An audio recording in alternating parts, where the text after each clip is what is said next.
இப்போது புதிய அறிமுகம் ஆச்சி ஹோட்டல் சாம்பார் 50 கிராம் ரூபாய் 20 மட்டுமே. அனைவருக்கும் இதயத்தின் பொங்கல் நல்வாழ்த்துக்கள். பொங்கலோ பொங்கல்.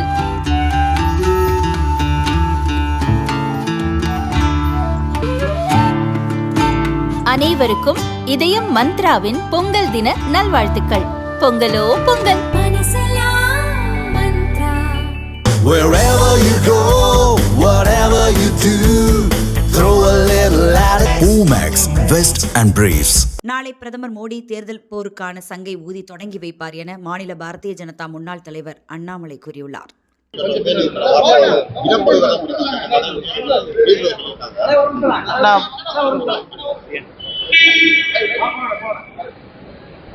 உயர்நீதிமன்றத்தினுடைய நீதிபதி 48 மணி நேரத்திற்கு முன்பு பாரதிய ஜனதா கட்சியினுடைய அகில இந்திய ஐடி அணியினுடைய செயலராக இருக்கக்கூடிய திரு அமித் மால்வியா அவர்கள் சம்பந்தப்பட்ட வழக்கில் தீர்ப்பு கொடுத்து 48 மணி நேரம் ஆகுது. அந்த தீர்ப்பை யாராவது நாம் படிச்சிருந்தோம் அப்படின்னா நீதிபதி அவர்கள் எவ்வளவு கடுமையாக தமிழ்நாட்டினுடைய துணை முதலமைச்சர் திரு உதயநிதி ஸ்டாலின் அவர்களை சாடி இருக்கின்றார்கள் என்பது புரியும். ஒரு மத நம்பிக்கையை, ஒரு வாழ்வியல் முறையை பின்பற்றக்கூடிய நபர்களை ஒழிக்க வேண்டும், டெங்கு மலேரியாவை போல ஒழிக்கணும், சனாதன தர்மத்தை ஒழிக்க வேண்டும் என்று சொல்லியிருக்கின்றார்கள். அது கிட்டத்தட்ட ஜீனோசைடு, இனப்படுகொலைக்கு சமம் என்கின்ற ஒரு வாதத்தை நீதியரசர் அவர்கள் இந்த தீர்ப்பில் சொல்லியிருக்கிறார். குறைந்தபட்சம் தமிழ்நாட்டினுடைய காவல்துறை குறைந்தபட்சம் துணை முதலமைச்சரின் மீது ஒரு எஃப்ஐஆரை பதிவு செய்து அதற்கான நடவடிக்கையை குறைந்தபட்சம் எடுத்திருக்கணும். முதலமைச்சர் அவர்கள் உண்மையாலுமே சட்டத்திற்கு உட்பட்ட ஆட்சி நடத்துறாங்கன்னா துணை முதலமைச்சர் உதயநிதி அவருடைய ராஜினாமா கடிதத்தை வாங்கியிருக்கணும். அது துணை முதலமைச்சர் பொறுப்பில் இருந்து எதுவுமே தமிழ்நாட்டில் நடக்கல. எப்பவும் போல நாமளும் கடந்து போயிட்டு இருக்கிறோம்.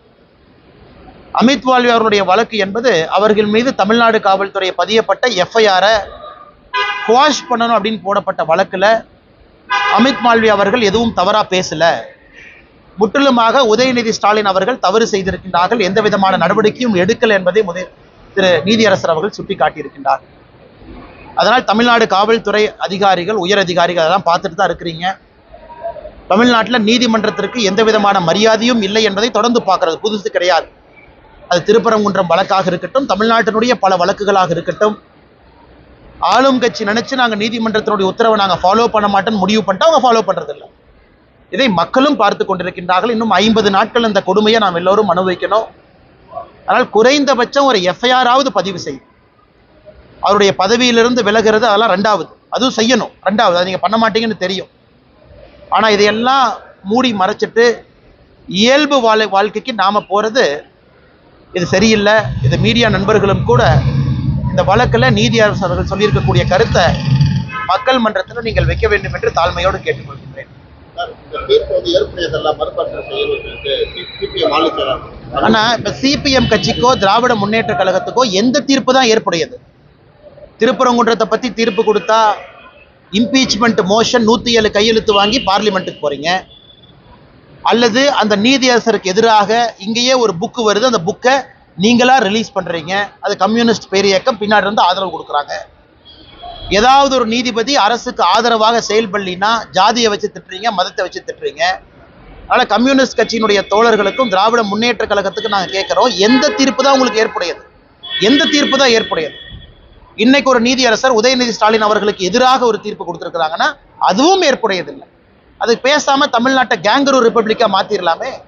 சட்டம் எதுவுமே வேண்டாம், செப்பரேஷன் ஆஃப் பவர்ஸ் வேண்டாம், எக்ஸிகியூட்டிவ், லெஜிஸ்லேச்சர், ஜுடிஷியரி, மீடியா 4 தூண்கள் இருக்கு, 4 தூண்கள் வேண்டாம், எல்லாத்தையும் உடைச்சிடலாம் அப்படிங்கிற முடிவுக்கு திராவிட முன்னேற்ற கழகமும் கம்யூனிஸ்ட் இயக்கம் வந்திருக்கிறாங்களா அப்படிங்கிறத நண்பருடைய கேள்வி. கம்யூனிஸ்ட் இயக்கம் சொல்லியிருக்கக்கூடிய பதில் இருந்து எனக்கு தெரியுதுங்கண்ணா.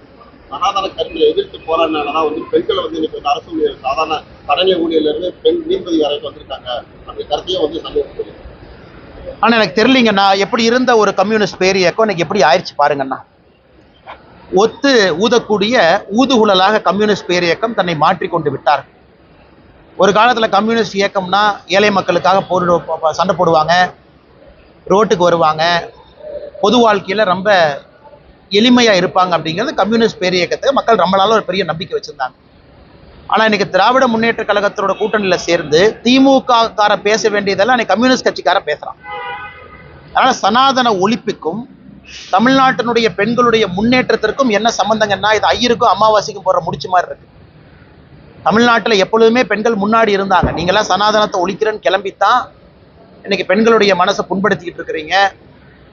1917 இருந்து இவங்க ஒழிச்ச சாதியத்தான் பார்க்குறமே. நான் 17 இருந்து 1917 ஆரம்பிச்சாங்க, பேக்வர்ட் கிளாஸஸ் மூவ்மெண்ட்னு ஆரம்பிச்சாங்க. அது பின்னாடி 40 அது திராவிட கழகமா மாறிச்சு, 49 திராவிட முன்னேற்ற கழகமா மாறிச்சு. நீங்க ஜாதி ஒழிக்கிறது இன்னும் நாங்க பார்த்துட்டு இருக்கிறோங்க ஐயா, இன்னும் பார்த்துட்டு இருக்கோம் 100 வருஷமா. இன்னைக்கும் போலீஸ் ஸ்டேஷன்ல ஏதாச்சும் ஒரு தம்பதி போய் சரணடைவாங்க. இன்னைக்கும் கொலை நடக்கத்தான் செய்யுது. ஆதிக்க சக்திகள், ஆதிக்கம் இல்லாத சக்திகள்னு நீங்க தமிழ்நாட்டை கிட்டத்தட்ட 1917 2025 கணக்கு போட்டா 108 வருஷம். 108 வருஷமா நீங்க ஜாதியை ஒழிச்சு ஜாதியை வளர்த்துனதாயா அதிகம். அதனால தயவு செய்து கம்யூனிஸ்ட் தோழர்கள் திராவிட முன்னேற்ற கழகத்துக்கு பேசக்கூடிய ஊதுகுழலாக இருக்க வேண்டாம் என்பதையும் இந்த நேரத்தில் நான் தெரிவிச்சுக்கிறேன். ஆசிரியர்கள் தொடர்ந்து போராட்டம் நடத்திட்டு வராங்க. 27வது நாள் போராட்டம் நடத்துறாங்க. இந்த சூழ்நிலை வந்து கைகோழி வளர்ப்பு ஊழியர்கள் ஊதிய உயர்வு போராட்டம் அண்ணா, இது வந்து கோயம்புத்தூர்ல ஆரம்பிச்ச இந்த கறிக்கோழி உயர்வுக்கான பிரச்சனை அங்க ஆரம்பிச்சதுங்கண்ணா. ஆரம்பத்துல விவசாய பெருமக்கள் எல்லாம் நியாயமான கோரிக்கையை முன் வச்சாங்க. இன்னைக்கு கறிக்கோழியை பொறுத்த வரைக்கும் ஒரு கிலோக்கு 6 ரூபாய் 50 பைசா இன்னைக்கு கிடைக்குது. அதை உயர்த்தணும். சில கறிக்கோழி வளர்ப்பவர்களுக்கு 8 ரூபா வரைக்கும் போகுது, இன்சென்டிவ் 9 ரூபா வரைக்கும் போகுது. அதை கறிக்கோழி முதலாளிகளும் கூட அவர்களும் பேச்சுவார்த்தைக்கு தயாராத்தான் இருந்தாங்க. திமுக அரசு உள்ள பூந்து குட்டையை குழப்பி தேவையில்லாம விவசாயிகளை கைது செய்து அது அன்பு சகோதரர் ஈசானை பிடிச்சி உள்ள வச்சிருக்கிறாங்க. நேற்று அதை பார்ப்பதற்காக அந்த பகுதி சூலூர் பகுதியிலேருந்து விவசாய பெருமக்கள் வந்திருக்கிறாங்க. அவங்களையும் பிடிச்சி உள்ள. ஒரு பக்கம் அந்த சூலூர் பகுதி தமிழ்நாட்டில் இருக்கக்கூடிய கறிக்கோழி வளர்ப்போர் சங்கம் அவங்கெல்லாம் போராட்டம் பண்ணிட்டு இருக்காங்க. அவங்களையும் பிடிச்சி உள்ள. அதனால கந்தரகோலம் பண்ணி வச்சிருக்கிறாங்க. இது ஒரு பக்கம். இன்னொரு பக்கம் 2013 வந்த டெட் இஷ்யூ, இவங்க 2021 தேர்தல் வாக்குறுதிகளை நிரந்தரமாக செய்வோம் என்று சொல்லியிருந்தார்கள். அதை பண்ணலின்னு போராடுறாங்க. அவங்களையும் பிடிச்சி உள்ள வைக்கிறாங்க. 27 நாட்களாக தொடர் போராட்டம். இன்னைக்கு தமிழ்நாட்டை பொறுத்தவரை அரசு ஊழியர்கள் எல்லாம் தொடர்ச்சியாக போராட்டம் நடத்துறதை பார்த்தா திமுக ஆளுங்கட்சியா எதிர்கட்சியானே நமக்கு சந்தேகமா இருக்கு. இன்னும் ஒரு பக்கம் உண்மையை சொல்ல வேண்டும் என்றால் 50 நாட்கள் இவங்கெல்லாம் கொஞ்சம் பொறுத்துக்கணும். அதன் பிறகு வரக்கூடிய நம்முடைய ஆட்சி, தேசிய ஜனநாயக கூட்டணியினுடைய ஆட்சி, நிச்சயமாக இதற்கெல்லாம் ஒரு தீர்வு நம்ம தான் கொடுப்போம். அதனால் வருத்தமாகத்தான் இருக்கிறது. கறிக்கோழி விவசாய பெருமக்களுடைய போராட்டமும், ஆசிரியர் பெருமக்கள் போராட்டமும், செவிலியர்களுடைய போராட்டமும் தினமும் நடப்பதை பார்த்து நமக்கு பெரும் வருத்தமாக மட்டும்தான் இருக்கு. இந்த நேரத்தில் நாம பத்திரிகை நண்பர்களை போல பேசத்தான் முடியுதோ தவிர ஆக்ஷன் எதுவும் எடுக்க முடியல. ஏன்னா ஆளுங்கட்சி திராவிட முன்னேற்ற கழகமாக இருக்கின்ற காரணத்தினால். சார், முதலமைச்சருடைய கனவை சொல்லுங்க பிரச்சாரத்தை எப்படி பாருங்க? அண்ணா, நான் என் கனவை சொல்லிட்டேன். நான் முதலமைச்சர் எங்கிட்டையும் கனவை கேட்டிருக்காரு. என் கனவு என்னன்னா, தயவு செஞ்சு ஆட்சி விட்டு போயிருங்கன்னு தான் என் கனவு. 2026 கிளம்பிடுங்க. என்னை மாதிரி பல பேர் என் கனவை சொல்லிட்டோம். அதுதான் இன்னைக்கு தமிழ்நாட்டு மக்களுடைய கனவா இருக்கு.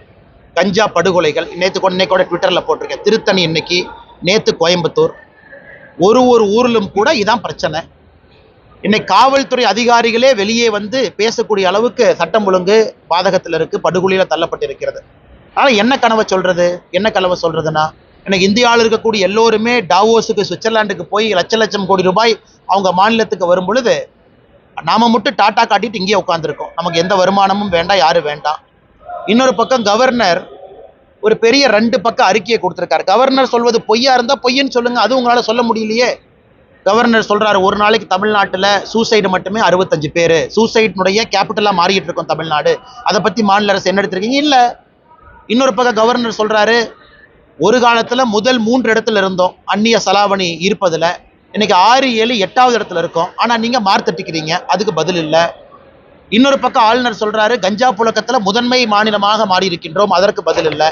அதனால நீங்க ஆளுநர் வந்து தேசிய கீதம் பாடணும், அது பாடணும்னு சொன்னாரு, அது ஒரு பக்கம் இருக்கட்டும். அதற்கு எங்களுடைய ஆட்சேபனை இருக்கு. ஆளுநரை பொறுத்தவரை 2ம் பாடணும்னு தான் சொல்றாரு. தமிழ்தாய் வாழ்த்தும் பாடணும், தேசிய கீதம் பாடணும்னு சொல்றாரு. அது வரவேற்க வேண்டிய விஷயம் தான். அது ஒரு பக்கம் வச்சிடலாம். இன்னைக்கு ஆளுநருடைய குற்றச்சாட்டுக்கு முன்னால் பதில் சொல்ல முடியலையே. அதனால தமிழ்நாட்டை பொறுத்தவரை ஸ்டாலின் ஐயா கேட்கக்கூடிய உங்களின் கனவு என்னன்னா, திராவிட முன்னேற்ற கழகம் ஆட்சியிலிருந்து போக வேண்டியது எங்களுடைய கனவா இருக்கு. டிடிவி தினகரன் கூட்டணியில இணைந்தது வந்து ஒரு இயற்கைக்கு மாறான கூட்டணி அப்படின்னு செல்வ பெருந்தகை கூறியிருக்காரு. ஆனா செல்வ பெருந்தை அன்னைக்கு ஏன்னா அவர் குளிர் ஜுரம் பிடிச்ச மாதிரி நேத்துல சுத்திட்டு இருக்காரு. அவரே இன்னைக்கு வந்து ஒரு பக்கம் அவரின் மீது போர்க்கொடி தூக்கி காங்கிரஸ் கட்சிக்காரங்க டெல்லிக்கு போறாங்க. ஒரு பக்கம் இங்க போகணும், ஒரு பக்கம் அங்க போகணுங்கிறாங்க. அந்த காங்கிரஸ் கட்சியினுடைய மேலிட பொறுப்பாளர் பொதுச் செயலாளர் அவரு திமுக நாங்க இருக்கிறோமான்னு எங்களுக்கு தெரியாது, மேல கேளுங்கிறாங்க. அதே இவ்வளவு கந்தர்கோலத்தில் இருக்கும் பொழுது செல்வ பெருந்தகை அவர் எதற்கு குளிர் ஜுரத்துல சுத்துறாரு? அண்ணன் டிடிவி தினகரன் அவர்கள் என்னோடு தொடர்ந்து பேசிட்டு இருக்கிறாங்க, முதல்ல இருந்து பேசிட்டு இருக்கிறாங்க. அவருடைய மனநிலை எனக்கு மிகச் சிறப்பாக தெரியும். அவர் கோபம் இருந்தாலும் கூட மோடியை விட்டு போகக்கூடிய மனிதர் அல்ல அவர். 2024 எந்த எதிர்பார்ப்பும் இல்லாம வந்த மனிதர் எப்படி 2026 நம்மளை விட்டுட்டு போவாரு? இடையில சில மனக்கசப்பு இருந்திருக்கலாம், சில காரணங்கள் இருந்திருக்கலாம், தற்காலிகமா அவர் போயிருக்கலாம். நான் ஆரம்பத்திலிருந்து மிகுந்த நம்பிக்கையோடு தான் இருந்தேன். அண்ணன் டிடிவி அவர்கள் எங்கேயும் போக மாட்டாங்க, நம்ம கிட்ட தான் இருப்பாங்க அப்படின்னு. அதான் நேத்து அவங்க சொன்னாங்க, அந்த 2 கட்சிகளுக்கு இருக்கக்கூடிய சண்டை என்பது தனிப்பட்ட சண்டை. ஆனால் 2026 பொறுத்தவரை திராவிட முன்னேற்ற கழகத்தை ஆட்சியிலிருந்து அகற்ற வேண்டும் என்பதற்காக வந்திருக்கிறார். அவர் சொன்னதிலிருந்து எதுவும் பேக் அடிக்கலீங்க. ஆமாம், சில கொள்கைகளை முன்வைத்திருந்தார். ஆனா இன்னைக்கு ஒரு பெரிய விஷயத்திற்காக ஒரு தனி மனிதன் என்கின்ற ஒரு அடையாளத்தை தாண்டி தமிழகத்துல 2026 ஆட்சி மாற்றம் நடக்க வேண்டும் என்பதற்காக கசப்புகள் எல்லாம் மடந்து தினகரன் அண்ணன் வந்திருக்கார். இந்த முடிவு அவரு கடினமாகத்தான் இருந்திருக்கும், ஈஸியான முடிவு இல்லை. பொது வழியில பல விஷயங்கள் பேசிவிட்ட பிறகு கூட அண்ணன் அவர்கள் வந்திருக்கின்றார்கள் என்றால் பெரிய ஒரு விஸ்தாரமான ஒரு விஷயத்தை பார்த்துட்டு வர்றாங்க. அதனால் நான் இதை நன்கு உணர்ந்திருக்கின்றேன். காரணம், ரெகுலரா பேசிட்டு இருக்கோம். அதனால செல்வ பெருந்தை அவர்கள் மீடியால தான் பார்க்கிறார், டிடிவி என்ன பேசினாரு, இன்னைக்கு என்ன பேசினாரு, டிடிவி என்ன சேர்ந்தாரு. அதனால எதுவும் தெரியாமல் இருந்தால் அண்ணன் செல்வ பெருந்தை அவர்கள் பேசாம இருந்தாவே சந்தோஷம். இன்னைக்கு மூழ்கி கொண்டிருக்கக்கூடிய அவங்களுடைய கூட்டணியும் அவருடைய ஆட்சியும் காப்பாற்றுவதற்கு அவருடைய எனர்ஜியை அவர் ஸ்பெண்ட் பண்ணுமோ தவிர தேசிய ஜனநாயக கூட்டணியில் என்ன நடக்குதுன்னு ஏன் அவர் எனர்ஜியை ஸ்பெண்ட் பண்றாரு? ஐயா கொஞ்சம் சத்தமா சொல்லுங்க. கூட்டணியிலிருந்து பாமக வெளியேறினாங்க, திரும்ப சேர்ந்துட்டாங்க. அதே மாதிரி ஓபிஎஸ்க்கும் என்டிஏ கூட்டணியில் வருவாங்க. ஆனா ஓபிஎஸ் அண்ணனை பொறுத்தவரை ஒரு பெரிய ஒரு தலைவர், ஒரு பொறுமையின் உருவமாக இருக்கக்கூடிய ஒரு தலைவர், நல்ல ஒரு மனிதர், ஒரு சத்திய சோதனை எல்லாம் கடந்து நிற்கக்கூடிய ஒரு தலைவர். அரசியல் யாரோ சொன்னாங்க நிரந்தரம் என்பது எதுவும் இல்லைன்னு. அதனால எனக்கு நம்பிக்கை இருக்கிறது, அண்ணன் ஓபிஎஸ் அவர்களும் மிக முக்கியமான தலைவர், தமிழ்நாட்டினுடைய முன்னாள் முதலமைச்சர், நல்ல ஒரு மனிதர், நல்ல முடிவு அவர் எடுப்பார் என்கின்ற முழு நம்பிக்கை எனக்கு இருக்கு. நாளைக்கு பிரதமர் வராங்க, கூட்டம் எப்படி இருக்கும், யாரெல்லாம் மேடையில் இருப்பாங்க? ஆனா பிரதமர் அவர்கள் நாளை தமிழகத்துல அடிக்கடி வர்றாங்க. ஆனா நாளை வருகை ஒரு முக்கியமான வருகை. காரணம் என்னன்னா, இந்த சட்டப்பேரவை தேர்தலுக்கான ஆயத்த பணி பிரதமர் அவருடைய தலைமையில நாளையிலிருந்து முழுமையாக அது ஆரம்பிக்கிறது. இத்தனை நாள் ஆர்ப்பாட்ட போராட்டம் நடந்திருக்கலாம், தொண்டர்கள் வேலை செஞ்சிருக்கலாம். பட் நாளை என்பது முழுமையாக களத்துல இன்னும் ஒரு 50-60 நாட்கள் பாக்கி இருக்கக்கூடிய வேலையில பிரதமர் அவர்கள் இந்த சவுண்டிங் த போல் பியூகில் என்று சொல்வார். அதாவது ஒரு சண்டை ஆரம்பிப்பதற்கு முன்பாக சங்கெடுத்து நீங்க ஊதுவீங்க, இந்த மாதிரி போர்க்களம் சண்டை ஆரம்பித்து விட்டது என்று. இந்த சவுண்டிங் த போல் பியூகில் என்கின்ற அடையாளமாக பிரதமருடைய நிகழ்வு நாளைக்கு இருக்கும். மதுராந்தகத்துல ஒரு பெரிய அளவில் ஏற்பாடுகள் நடந்து கொண்டிருக்கிறது. இது பிரதமருடைய முதல் வருகை, கடைசி வருகை அல்ல, இன்னும் பல வருகை இருக்கும். பிரதமர் தமிழ்நாட்டினுடைய எல்லா பக்கத்துக்கும் வருவார், மூலை முடுக்கெல்லாம் வருவாங்க. நாளை ஒரு முக்கியம். காரணம் என்னன்னா, மொத்த கூட்டணி கட்சி தலைவர்களும் மேடையில் ஒரு சேர இருப்பாங்க. அது தமிழக மக்கள் பார்க்க போறாங்க. ஒரு வலிமையான தேசிய ஜனநாயக கூட்டணி. அதனால் நிச்சயமாக நாளையிலிருந்து ஒரு புதிய ரத்தம் தமிழ்நாட்டினுடைய தேர்தல் களத்துல இருக்கும் என்கின்ற முழு நம்பிக்கையோடு நான் இருக்கின்றேன். பார்த்தேன் அந்த பேட்டியை பார்த்தங்கன்னா, ஏஆர் ரஹ்மான் அவர்கள் பிபிசி கொடுத்த பேட்டி. ரஹ்மான் அவர்களை பொறுத்தவரை ஒரு இசை மேதை, தமிழ்நாட்டினுடைய அடையாளம். இந்தியாவில் ஒரு இசையமைப்பாளர் ஆஸ்கர் வாங்கியிருக்கிறாங்க. ஏஆர் ரஹ்மான் அவங்க ஃபர்ஸ்ட், இன்னைக்கு கீரவாணி அவங்க ஹானரி ஆஸ்கர் வாங்கியிருக்கிறாங்க. எங்க போனாலும் கூட அந்த மேடையில, அது லாஸ் ஏஞ்சலஸ் தியேட்டராக இருந்தாலும் கூட தமிழ் மொழியில தான் பேசுவாரு. எல்லா புகழும் இறைவனுக்கும் என்று சொல்லி நம்மை தொடர்ந்து பெருமைப்படுத்தி கொண்டிருக்கக்கூடிய மனிதர். அவர் பேசின பேச்சுல ஒரு லைன் எடுத்துட்டு இங்க எடுத்து அங்க எடுத்து அதை எதோ பண்ணி தேவையில்லாம சில பேர் இஷ்யூ பண்றாங்க. எனக்கு அதுல உடன்பாடு இல்லைங்கன்னா. காரணம், எல்லாருக்குமே அவங்க பேசுறதுக்கான கருத்து வாய்ப்பு இருக்கு, ஃப்ரீடம் ஆஃப் எக்ஸ்பிரஷன் இருக்கு, பேசட்டும், ஒன்றும் தப்பில்லை. அவங்க எப்படி பார்க்கறாங்கன்னு இருக்கட்டும். இப்போ ஏஆர் ரஹ்மான் அவர்களை பொறுத்தவரை இன்னைக்கு ராமாயண படத்துக்கும் இசையமைக்கிறார் ஹான்ஸ் ஜிம்மரோடு. ஹான்ஸ் ஜிம்மர் ஒரு சாதாரண ஆள் இல்லைங்க, நான் உலகத்தினுடைய முதன்மை இசையமைப்பாளர். அவரோட இசையமைப்பார். அதே ராமாயணாக்கு அவர் இசை போடுறாரு. ஏஆர் ரஹ்மான் அவர்களை பொறுத்தவரை எல்லா விதமான படத்துக்கும் போடுறார். அவர் சொல்லி இருப்பது சினிமா இண்டஸ்ட்ரியில எப்படி பவர் ஷிஃப்ட் மாறி இருக்கு, குறிப்பாக கடந்த 10 ஆண்டுகள்ல மாறி இருக்குன்னு சொல்றாங்க. அது அவருடைய கருத்தாகத்தான் நான் பார்க்கிறேன். பாஜக தான் பின்னணி இருக்கு. அவர் பாஜக பின்னல் இருக்குன்னு எங்கேயுமே சொல்லலைங்கண்ணா. அந்த முழு இன்டர்வியூ நான் பார்த்தேன், அது பிபிசி இன்டர்வியூ முழுமையா பார்த்தேன். நான் ஏஆர் ரஹ்மான் அவருடைய ஃபேனும் கூட. நான் எப்படி இளையராஜா ஐயாவை மதிக்கிறேனோ ஏஆர் ரஹ்மான் ஐயாவை மதிக்கிறேன். அவருடைய கருத்தாகத்தான் நான் பார்க்கிறேன். ஒருத்தர் பேசுற கருத்துக்கள்லாம் எல்லாரும் கோவப்பட்டு எப்படி பேசலாம் அப்படின்னா இந்த நாட்டை நடத்த முடியாதுங்கண்ணா. எதிர்கருத்துக்கள் இருக்கட்டும். ஏஆர் ரஹ்மான் அவர்கள் பேசிய கருத்து சரி தவறு என்று நான் சொல்லவில்லை. அந்த கருத்தை பேசுறதுக்கு அவருக்கு உரிமை இருக்குன்னு தான் நான் சொல்றேன். அதே நேரத்துல ஏஆர் ரஹ்மான் ஒரு கிளாரிபிகேஷன் கொடுத்த பிறகு இந்த பிரச்சனை முடிஞ்சதா நான் பார்க்கிறேன். அவரே அடுத்த நாள் ஒரு கிளாரிபிகேஷன் கொடுக்குறாரு. அப்படி நான் மீன் பண்ணல, நான் என்ன மீன் பண்ண இதான் மீன் பண்ணேன். அதனால் ஏஆர் ரஹ்மான் அவர்களை பொறுத்தவரை நான் புண்படுத்த வேண்டாம். அவங்கள கிரியேட்டிவ் ஃபீல்டில் இருக்கிறாங்க. இன்னும் பெரும் பெரும் இசையெல்லாம் அவங்க ப்ரொடியூஸ் பண்ணணும், மக்களை மகிழ்விக்கணும், தமிழ்நாட்டினுடைய அடையாளமாக தொடர்ந்து திகழணும். அதே நேரத்தில் ஏஆர் ரஹ்மான் அவர்கள் தமிழ் தாய் அப்படின்னு ஒரு ரிலீஸ் பண்ணாங்க. எனக்கு அதில் ஒப்பிகை இல்லை. நாங்கள் இன்னொரு தமிழ் தாயின்னு ஒரு படத்தை போட்டோம். அது ஆரோக்கியமான ஒரு கருத்து வேறுபாடு தான். அதுக்காக இந்த மாதிரி போட்டிங்க நான் ஏஆர் ரஹ்மான் மேலே கோவம் அப்படி கிடையாதுங்க. கிரியேட்டிவ் வைரமுத்து ஐயா எத்தனையோ இடத்துல எங்களுக்கு எதிர்கருத்து சொல்றாரு. அதுக்காக நான் வைரமுத்து ஐயாட்ட போய் சண்டை போட முடியுமா? அது உங்க கருத்து வச்சுங்க ஐயா, பரவாயில்ல. அதை ஏத்துக்காது மக்களுடைய மனப்பக்குவம். அதுக்காக வைரமுத்து ஐயாவும் அட்டாக் பண்ண போகல. அதனால என்னை பொறுத்தவரை இந்த கிரியேட்டிவ் ஃபீல்டில் இருக்கக்கூடிய எல்லோருக்குமே கருத்து சொல்வதற்கு உரிமை இருக்குது. அவர்கள் கருத்து, அந்த கருத்து சில இடத்துல எனக்கு உடன்பாடாக இல்லைன்னா அவரை போய் திட்டி தீக்கிறதுக்கு எனக்கு உரிமை இல்லை. அது உங்க கருத்து, இது என் கருத்து. மக்கள் முடிவு செய்யட்டும் எது சரியான கருத்து என்று தான் இந்த ஏஆர் ரஹ்மான் அவருடைய விஷயத்தை நான் பார்க்கிறேன். அவர் கிளாரிபிகேஷன் கொடுத்த பிறகு இது முடிந்ததாக பார்க்கிறேன். இல்ல கனிமொழி அக்காக்கு என்ன பிரச்சனை எனக்கு தெரியல. கனிமொழி அக்கா 4 பேர் கிளம்பி வந்து பிஜேபிக்கும் ஏஆர் ரஹ்மான் ஐயாக்கு என்னங்க சம்பந்தம்? வேவ்ஸ் ஃபெஸ்டிவல் நடக்குது. பாரத பிரதமர் நரேந்திர மோடி அவர்கள் இந்த வேவ்ஸ் ஃபெஸ்டிவலை நடத்துறாங்க மும்பையில். இதுல முதன்மை அழைப்பாளராக யாரை கூட்டிட்டு போனோம்? ஏஆர் ரஹ்மான் அவங்களை கூட்டிட்டு போனோம். யாருக்கு அந்த கௌரவம் கொடுத்தாங்க? பாரத பிரதமர் ஏஆர் ரஹ்மான் ஐயா கொடுத்தாங்க. பாரத பிரதமரை பொறுத்தவரை எங்கேயுமே ஏஆர் ரஹ்மான் அவர்களை சிறுமைப்படுத்த மாட்டாங்க, படுத்தவும் கூடாது, படுத்தவும் மாட்டாங்க. ஏஆர் ரஹ்மான் அவர்களுக்கு என்ன கௌரவமும் என்ன மரியாதையும் உலக அரங்கில் கொடுக்கணுமோ பிரதமர் அவர்கள் தொடர்ந்து கொடுத்துட்டு தான் இருக்காங்க. அதனால கனிமொழி அவர்கள் இது அப்படியே நேக்கா அப்படி போற வழியில் அப்படியே பிஜேபி பக்கம் மாத்தி விட்டு போறாங்க. இதுல பிஜேபிக்கு எங்களுக்கு என்னங்க சம்பந்தம்? அவர் கருத்து அவர் கருத்து, எங்க கருத்து எங்க கருத்து. எங்களுக்கு ஏஆர் ரஹ்மானின் மீது மதிப்பு மரியாதையும் இருக்கும் பொழுது எதற்காக இடையில் சில அரசியல்வாதிகள் இது பிஜேபி வெர்சஸ் ஏஆர் ரஹ்மான் ஏன் மாத்த பார்க்கணும்? அது அவசியமே இல்லையே. நான் தான் சொல்றேன் பாருங்கண்ணா, ஏஆர் ரஹ்மான் அவருடைய கருத்துல எனக்கு உடன்பாடு இல்லை என்றாலும் கூட அவர் கருத்துக்கு அவருக்கு உரிமை இருக்குன்னு தான் நான் சொல்றேன். என் கருத்து எல்லாருமே ஏஆர் ரஹ்மானுக்கு பிடிக்குமா? அவனுக்கு பிடிக்காத சில கருத்து ஓகே, அப்படித்தானே இருக்க முடியும். என்ன ஒரு 3 அக்யூஸ்ட் நாட்டு வெடிகுண்டு வீசிருக்காங்க. அதே மாதிரி ஒரு திமுக பிரமுகர் ஒரு வருஷத்துக்கு முன்னாடி கொல்லப்பட்டாரு. தாம்பரம், மணிமகுடம் இந்த சுற்றுவட்டார பகுதியில் நாட்டு வெடிகுண்டு கலாச்சாரம் அதிகமா இருக்குது. இதை என்ன மாதிரி கட்டுக்குள்ள கொண்டு வரணும்? கோர்ட்டுக்கு வெளியே வெட்டுறாங்கண்ணா. இது எப்படின்னா, இப்போ ஸ்டாலின் ஐயாட்ட கேட்டால் என்ன சொல்லுவாருன்னா, ஐயா நாட்டு வெடிகுண்டு போட்டாங்க, ஐயா அருவாள் கலாச்சாரம்னா ஸ்டாலின் ஐயா என்ன சொல்லுவாருன்னா, அவன் ஹோண்டா சிட்டியை தொலைச்சி சுற்றிட்டு இருக்கிறான், டிவி 50 தானே காணாமல் போச்சுன்னு சொல்ற மாதிரி தான் ஆட்சி நடக்குது. அவங்கவுங்க ரோட்ல வெட்டப்பட்டு குத்தப்பட்டு செத்து கொண்டிருக்கின்றார்கள். இது ஒரு பெரிய விஷயமா அப்படிங்கிற மாதிரி தான் அந்த அரசு பேசுது. ஆனா இன்னைக்கு சட்டம் ஒழுங்கு என்பது தமிழகத்துல முழுமையாக சரிந்து விட்டது.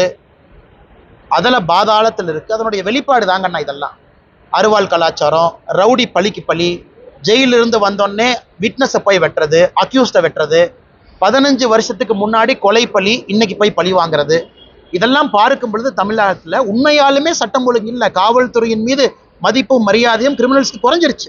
அதனால காவல்துறையினுடைய கையை கட்டி போட்டிருக்கலாம் அவிழ்த்து விடணும். துப்பாக்கி எதுக்குன்னு பூஜை பண்றக்கா இருக்கு? காவல்துறைக்கு அதெல்லாம் கொடுக்கணும், போய் சுடுங்கயான்னு சொல்லணும்.